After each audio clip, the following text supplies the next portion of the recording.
हमसे पिसाई नहीं भंगिया हो पीस के आदत नहीं के है भोला जी पिसाई नहीं भंगिया हो पीस के आदत नहीं के। सनहिया रिकॉर्डिंग स्टूडियो कटसा पीस के आदत नहीं के। Music by Aman rock.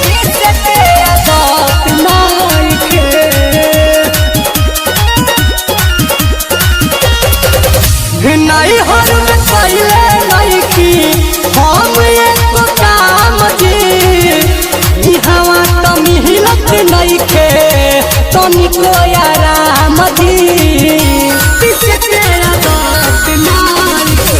नहीं हर में पहले लड़की हम एक काम जी हवा तो मिलत नहीं खे तनिको आराम जी रउए पुछानी मोर स्वागत नहीं के नखरा अब राउर सहत नहीं के हमसे पिसाई नहीं भंगिया हो पीस के आदत नहीं के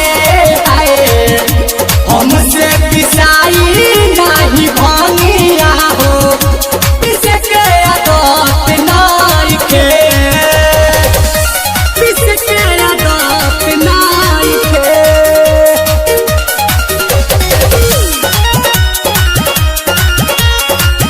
पीस के आदत नहीं के। Music by Aman rock.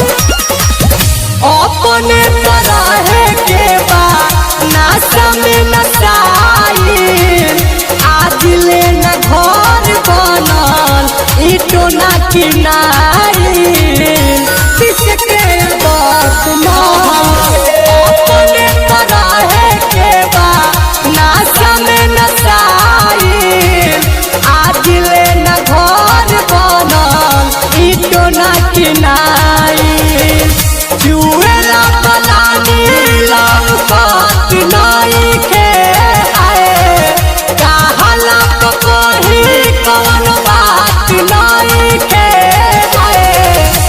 हमसे पिसाई नहीं भंगिया हो पीस के आदत नहीं के हमसे पिसाई नहीं भंगिया हो पीस के आदत नहीं के। आई जाला सावन तोरा हाथ नहीं के बखता कलाई मन लगत नहीं के हमसे पिसाई नहीं भंगिया हो पीस के आदत नहीं के भोला जी पिसाई नहीं भंगिया हो पीस के आदत नहीं के। सनहिया रिकॉर्डिंग स्टूडियो कटसा।